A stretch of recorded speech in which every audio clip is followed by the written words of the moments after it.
Filmmakers have to put themselves in someone else's shoes to develop an intuitive understanding of context and circumstance, and then express the world in terms of characters, situations, and the tough life choices that they have to make.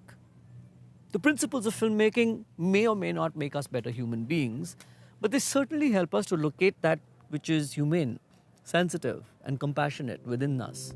And so, this is what I will be sharing with you in this series of videos, which will appear regularly on my channel on YouTube.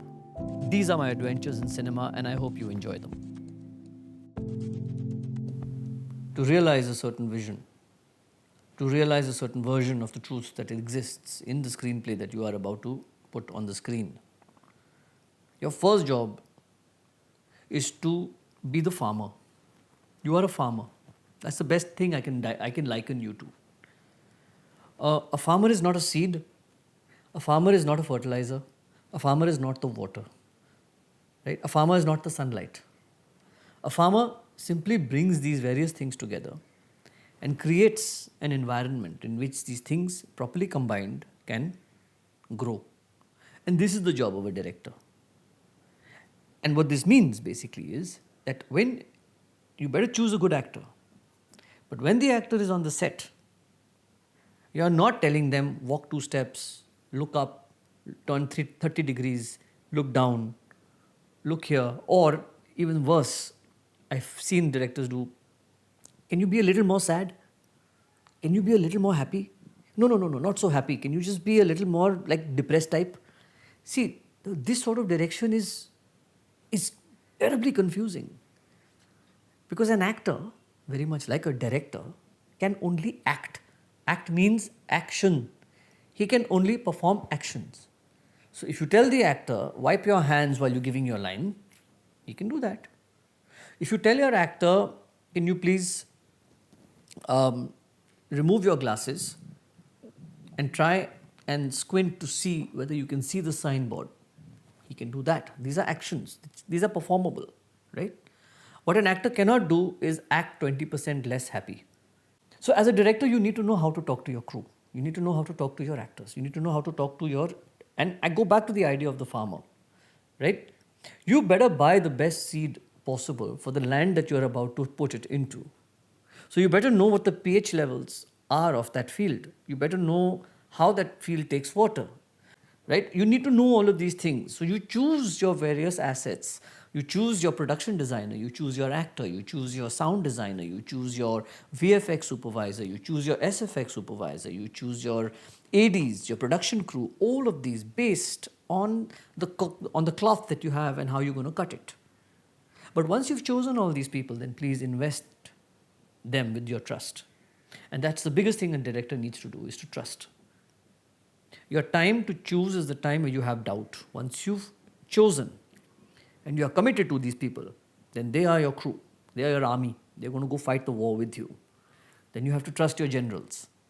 Don't micromanage them, right? Because a great actor can only perform when he is there between action and cut.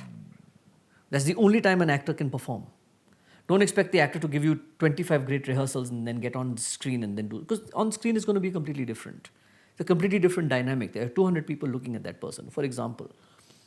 And that actor can act only in the moment. And it's your job to be able to make sure that that moment, that actor is totally protected. And I'm talking about actors so much because it's the most vulnerable position on set, actually, the actor. Everybody else is behind the cameras. They don't have to strip naked. An actor has to strip completely naked and be there completely vulnerable. And the director's job is enhanced actually for actors particularly, because they have to appreciate the fact that this person, this human being, man, woman, is coming in front of a camera, emotionally stripping themselves for you. And they're doing it for you because they have belief and they have faith in you and the project that you want to make. So that when they come into that moment, they are there to improvise. Your job, very much for all the other departments, is to make sure that you put them into positions and then let them use their own creativity. Your job, therefore, is to be a channel of creativity.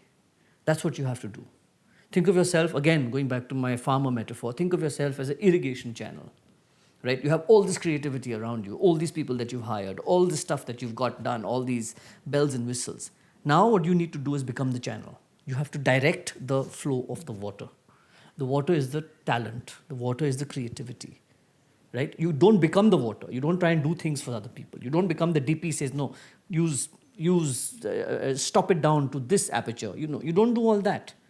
You give the DP an idea that, look, I need this to be slightly edgy.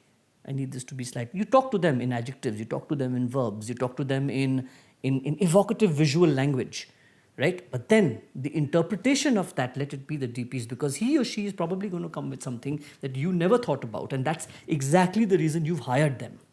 You've hired them for that last moment of eureka. That is what you want from them. So you better make the condition that they are not just there to push buttons for you. They are there to actually create... You take your field, which you fertilized, and then give you a bumper harvest. That's what you want them to do. But that won't happen if you don't create that fertilized environment, create that safe and secure environment. And I think that's basically what a director needs to do.